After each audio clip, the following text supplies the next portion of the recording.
We are live in 3, 2, 1.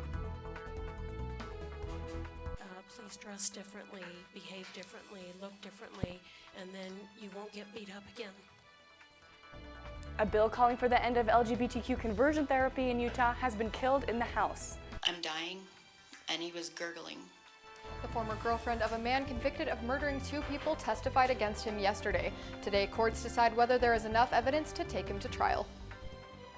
On Antelope Island, one man learns that outrunning a bison is a lot harder than it looks.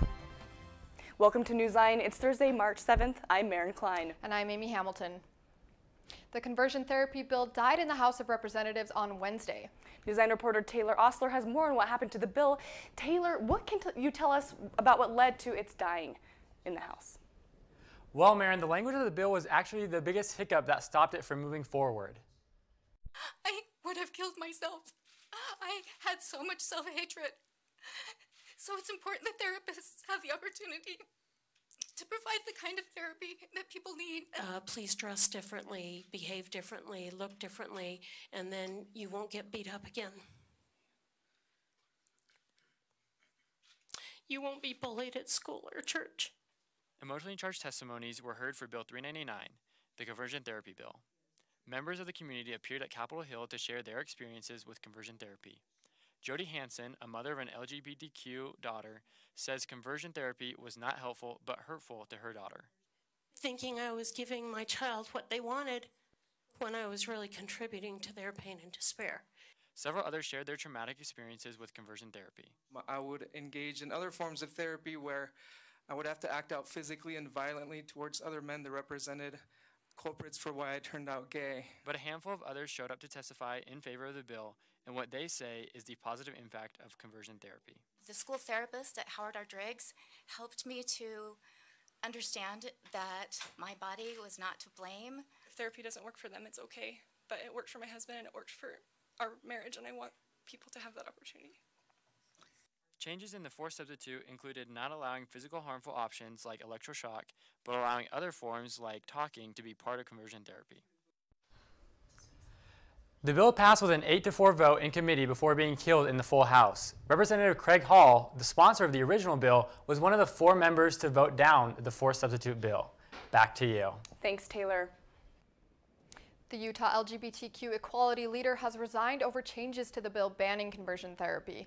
In his resignation letter, Troy Williams expresses his love for the LGBTQ community. He states that the reason for his resignation is from the lack of support and concerns he sees from the governor and his committee to sincerely help with youth LGBTQ suicide. Williams ends his letter saying, "If you change your mind and wish to seriously engage, you know where to find me." Governor Herbert's office responded and has requested to meet. A new bill in the Utah legislature will make sex outside of marriage legal. Senate Bill 43 will remove fornication as a Class B misdemeanor. It also modifies criminal offenses and penalties relating to drug labs and electronic harassment. The bill passed in the House with a vote of 43-32. Now it is awaiting a signature by Governor Herbert. A House bill proposes to cut $75 million in the state sales tax rate. The new version of the bill will drop the current 4.7% state sales tax rate to 3%. Officials say that this will fix the imbalance that exists in the budget, but many private business owners are worried that this bill will affect their revenue. The vote will take place at the state capitol today. An animal welfare bill is at the Senate for a second year trying to pass. Newsline reporter Amber Peterson is at Capitol Hill. Amber, will the bill pass this year? That's the hope. Senate Bill 142 didn't make it past the Senate last year before the time ran out, and they're facing those same kinds of problems again this year. Unfortunately, it's been held up in the Rules Committee, so we don't feel it's going to have a chance for a fair hearing with the time left in the session. Senate Bill 142 aims to define the term shelter for animals that are kept as pets. Currently, the law in Utah states that an owner must provide food, liquid water, and shelter for their companion animal. But the law doesn't define what shelter means. And when they bring that to a prosecutor and try to prosecute the person for leaving puppies in a cardboard box, the prosecutor is looking at this ambiguous law and saying, well, was that box shelter or not? There's nothing in the law that defines shelter. This year, all of the local shelters and the Humane Society of Utah gathered to support the bill. Several animals also spent the morning on Capitol Hill with animal control officers. Well, it's an awesome chance for people to come out and see the animals and see the people who are caring for them. People were able to stop and see the types of animals that are available for adoption and hear more about the bill. Shelters provide homes for dogs, cats, rabbits, hamsters, and even large animals. But a lot of these animal controls have everything from horses to goats, chickens. We saw a pig today. And while the shelters provide good temporary homes for animals, the ultimate goal is to get them into safe homes with loving owners. With just about a week left in session, it's not looking hopeful that the bill will pass this year, but the Humane Society will be back next year if needed to give these animals the homes they deserve. Today, the 4th District Court decides whether there is enough evidence to try Jared Baum. And he said, "It's okay, darling," and Morgan Henderson gave compelling testimony yesterday against Baum, incriminating him in the murder of a man and woman. She said Baum then threw them down a mine shaft. Henderson mentions how she heard the murder happening before she realized what was happening. I'm dying, and he was gurgling. And that's when I realized that he wasn't hitting Riley, he was stabbing Riley. Henderson states she did not come to police sooner because Baum had threatened her life and her son's. The defense is questioning her credibility on the basis of her medical history and drug abuse, which brings worry whether she can accurately distinguish fact from hallucination. Baum faces 2 counts of aggravated murder, aggravated kidnapping, abuse of body, possession of a dangerous weapon, and obstruction of justice. The death penalty has been brought up as potential outcome if the case proceeds. Salt Lake police have 1 person in custody after crews responded to a fire emergency. Police arrested the man on suspicious activity involving the cause. The identity of the suspect in custody has not yet been released. The fire happened near 521 South, 500 East. Salt Lake police are still determining what caused the fire. No injuries have been reported. 2 people were killed after a crash involving an SUV and a snowplow on Wednesday. Troopers say Esteban Rivas Dimas of Roosevelt and Pascual Navarro of Mexico were both killed on impact. 2 other passengers were taken to a hospital with injuries considered non-life-threatening. The driver of the snowplow was also taken to a hospital with non-threatening injuries. The Utah Highway Patrol states speed and winter weather were factors in the crash. A teen boy from Pineview High School pleads guilty to bringing a homemade bomb to school. The 17-year-old Martin Ryan Farnsworth is being tried as an adult in this case. He brought a bomb to school in March of last year and lit its fuse in the cafeteria. Students discovered a smoking backpack and the school was immediately evacuated. No students were injured. Farnsworth is now being charged with a first-degree felony. He is scheduled for sentencing in April and will undergo a psychological evaluation. A 4th grade student was told to remove his ash cross from his head by a teacher at Valley View Elementary. Catholics on Ash Wednesday mark their foreheads with an ashen cross to show repentance and humility on Ash Wednesday. The young boy was told by his teacher that it was inappropriate and to remove it. He tried to explain its meaning, but was still told to take it off. The Davis County School District apologized and is conducting an investigation. The teacher may face disciplinary action.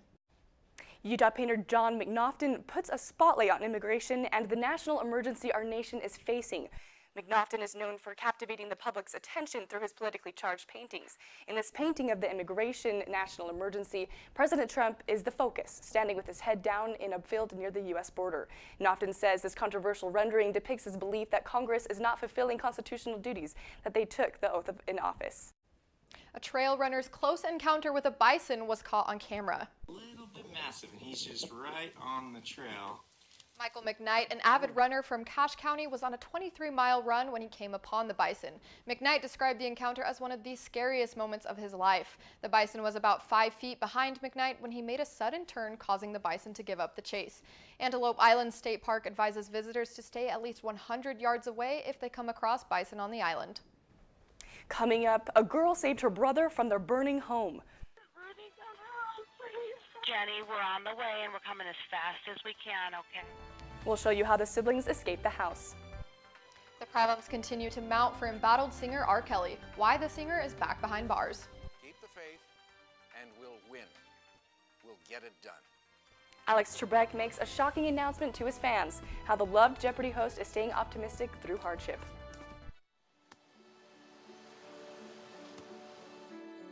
I don't remember how it started. Go to that. Our back and forth. it always came back. Dad!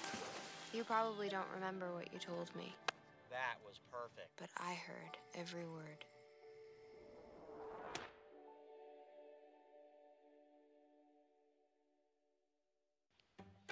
What's Beethoven's favorite fruit? Banana. How does a tissue dance? Put a little boogie on it.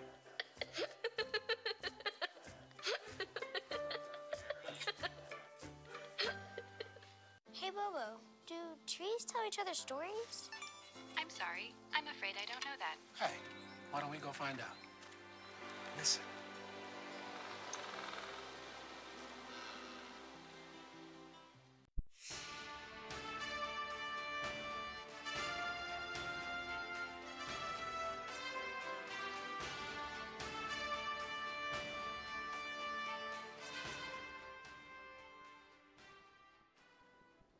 Former Trump campaign chair Paul Manafort will learn his punishment today in federal court. Manafort was found guilty of defrauding banks and the government, as well as failing to pay taxes on millions of dollars he earned as a political consultant in Ukraine. Prosecutors have asked for up to 25 years in prison and even potentially a life sentence. Who's Tim Apple? According to President Trump, he's the CEO of Apple. We appreciate it very much, Tim Apple. Yes, you heard that correctly. Tim Cook is a pretty well-known figure in the business world, being the CEO of Apple. This mistake happened during a meeting for the American Workforce Policy Advisory Board while Trump tried to compliment Cook. Social media is having fun with the mix-up, turning Tim Apple into a trending hashtag and even encouraging Cook to change his Twitter handle. R. Kelly is behind bars in Chicago again, this time for failing to pay child support. The singer was in court earlier Wednesday to address charges of unpaid child support that amount to more than $161,000. Kelly's latest stint in jail comes after he posted bail Monday in a sexual abuse case. Prosecutors say Kelly faces 10 counts of aggravated sexual abuse of 4 victims. He has pleaded not guilty to all charges. A sister saves her younger brother from a house fire. Jenny, we're on the way and we're coming as fast as we can, okay? 14-year-old Jenny called 911 when she saw her mom and grandma outside of the burning house, but not her brother. The dispatcher told her repeatedly to break the window to the brother's room to wake him up. A family member eventually broke it, and the brother got out safely. Changes are coming to the Boy Scouts of America. The leaders in the community units actually want to do it versus a calling, being called to be part of the scouting. We'll tell you how the changes are affecting current Boy Scouts in Utah. A Utah Air Force pilot is honored in the new MCU movie Captain Marvel.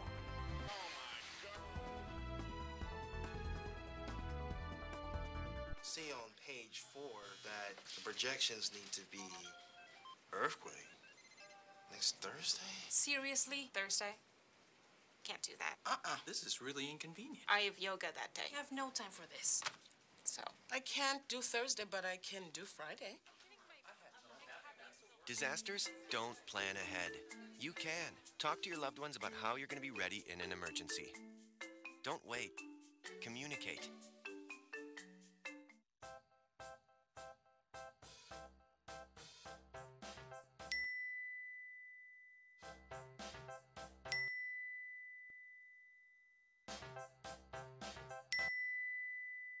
Planning the right amount of food is hard. The Guestimator makes it easy. Just tell it who's coming and what's for dinner. Then it tells you how much to make. And yes, it even plans for leftovers. Try it at SaveTheFood.com. Last spring, the Church of Jesus Christ of Latter-day Saints announced its split with the Boy Scouts of America. NewsLine reporter Paige Johnson joins us now. Paige, when is the split taking place? Starting in December, the church will no longer be affiliated with the Boy Scouts of America, severing their century-long partnership. It's going to be the people that want to be there. After 100 years, the church decided to create their own youth programs in order to better serve their worldwide membership. In the past, the church has been the largest contributor to the Boy Scouts of America. The biggest problem would be finances. We'll have to do fundraising in a different way. Previously, the BSA has relied heavily on Friends of Scouting, which has taken place within the LDS Church. Going forward, they're going to focus more on community Friends of Scouting by asking foundations, organizations, and different businesses to fund their troops. If I weren't LDS, I wouldn't have gotten the opportunity to become an Eagle Scout. With the church no longer being part of the BSA, their numbers will decrease dramatically because so many of them were there due to church obligations. Currently, 90% of the troops in Salt Lake City are chartered by members of the church, while 70% of the Salt Lake Council are members. If I wasn't a member of the church, I don't think I ever would have gotten to that rank, and I don't think that there's a chance that my kids will be in Boy Scouts of America either. The biggest issue the BSA will face will be with finances, but other than that, the split seems to be positive for individuals on both sides. I feel like it was a great move by the church to part ways with the Boy Scouts of America. Members seem to be optimistic about the split and look forward to the changes in the church. The leaders in the community units actually want to do it versus a calling, being called to be part of the scouting. Being den moms, troop leaders, or scoutmasters will no longer be a church calling, but something people can volunteer to do. For people working with the Boy Scouts of America, they seem to think it will be beneficial to have people there that want to be there. And although they might be smaller, they will be mightier. Wow, that's so crazy that the church is finally split from the Boy Scouts of America. After so long. A lot of changes for such a large organization. Right, it will all be finalized on December 31st. Okay, awesome. Well, Thank you so much, us. Paige. Yeah. Thanks.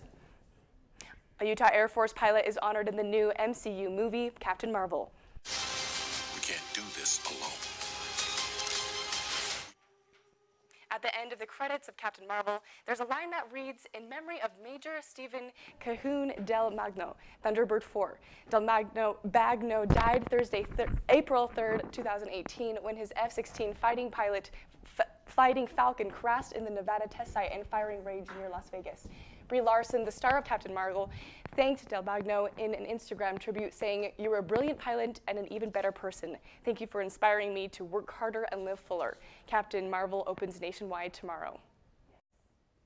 Alex Boye surprises his biggest fan with a recording session. Check out this video of the singer and his #1 fan. Alex Boye! How you doing? Pretty good, man. Looking good. I love this hat. The Christian singer showed up on BYU TV's Random Acts to sing with Carl Franzen, a man with Down syndrome who loves Boye's music. The crew from Random Acts told Carl he would be recording music with his nephew Ben. That's when they brought in Alex Boye and surprised Carl by giving him a duet of a lifetime. Carl sang and danced with his musical hero and brought tears to the eyes of all his family and friends. One of America's favorite hosts is battling stage 4 pancreatic cancer. Seasoned Jeopardy host Alex Trebek announced his recent diagnosis on the show's YouTube channel yesterday. Savannah tells us how people on social media are showing their support. Despite the grim news, Trebek's positive attitude is inspiring fans. This week, I was diagnosed with stage 4 pancreatic cancer. Now, normally, the prognosis for this is not very encouraging, but I'm going to fight this, and I'm going to keep working, and with the love and support of my family and friends, and with the help of your prayers also, I plan to beat the low survival rate statistics for this disease. Truth told, I have to, because under the terms of my contract, I have to host Jeopardy for 3 more years. People on social media have been quick to send their love and show their support for Trebek. The Hollywood community is especially supportive. The Bachelor host Chris Harrison tweeted, "Thinking and praying for fellow game show host and absolute legend Alex Trebek as he starts his fight with pancreatic cancer. Godspeed, my friend." The Disney CEO also shared his love. He said, "We admire your courage and determination, and in the words of Winston Churchill, never, never, never, never give up." The Wheel of Fortune host expressed this. He said, "There is no one I know who is stronger and more determined, and I would never bet against him. We and the entire country are pulling for Alex." Alex Trebek.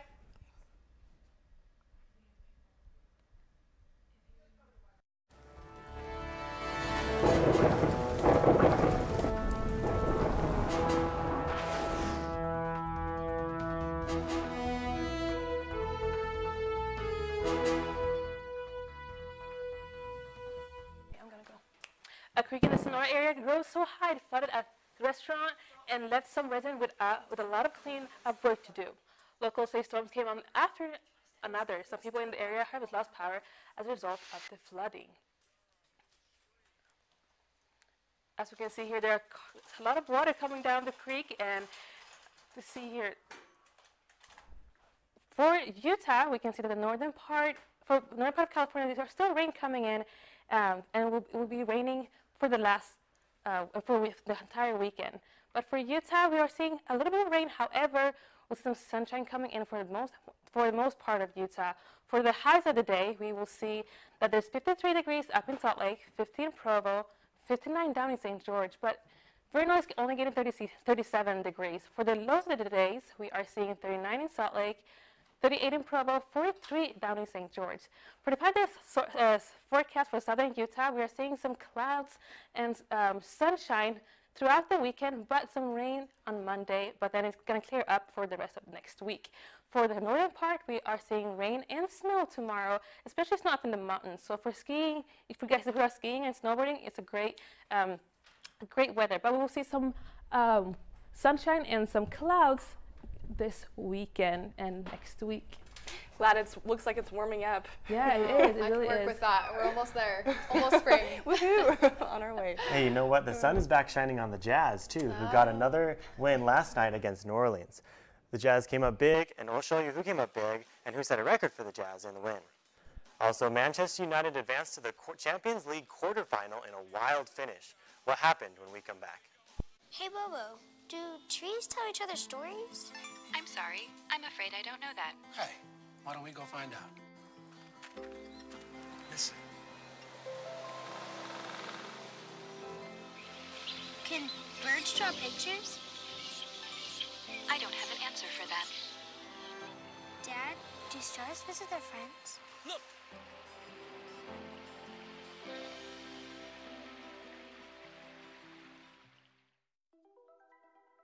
Todd's a great guy. I mean, look at him. What a sweetheart. Attaboy. Wait, Todd, what are you doing? How totally selfish and un-Todd-like of you. Come on, Todd. Come on, man.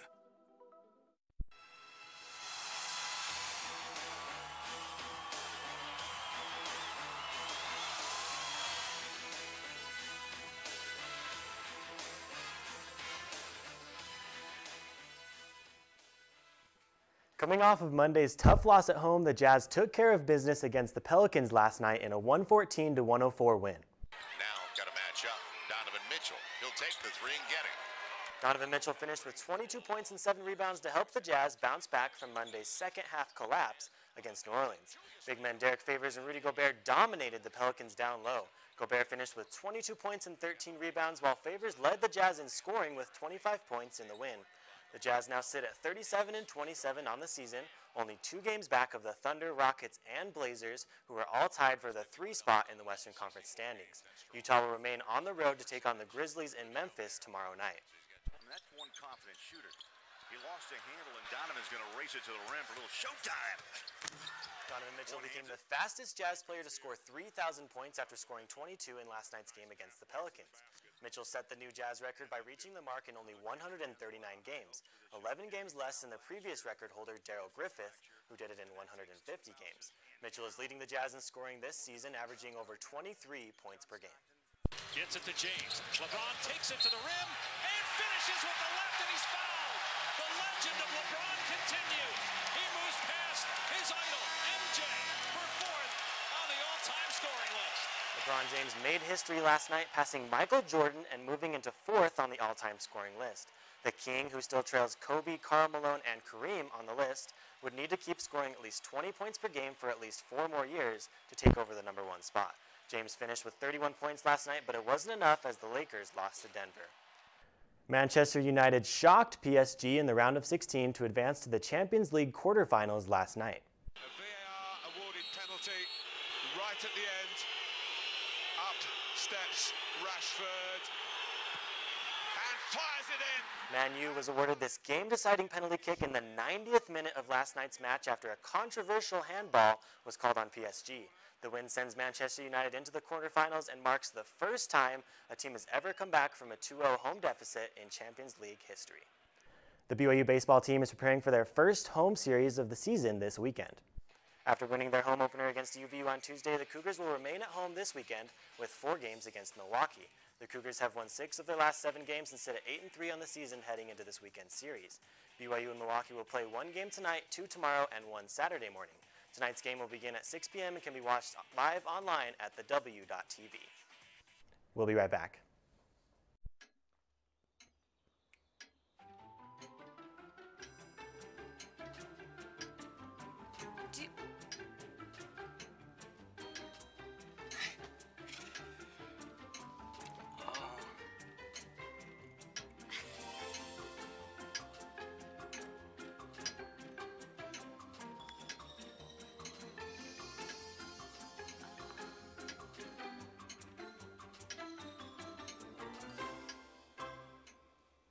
Listen, you're my friend. I noticed you haven't really been yourself recently. Yeah, I feel like something's up. How are you?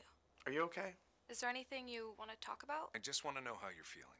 And listen, even if you don't know what to say, I'm here to talk. No matter what you're going through, I just want you to know I'm here. I've got your back. When you want to talk, I'm here.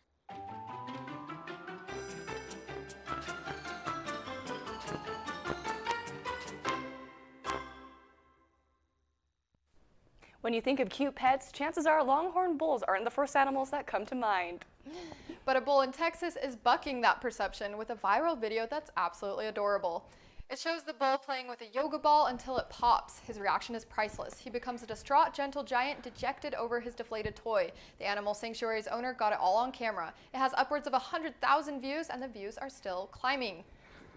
Okay, I'm willing to bet none of you have a pet bull, but do you guys have pets that do yoga? I have turtles that get out and like to bask, but similar. Thanks for joining us today for Newsline.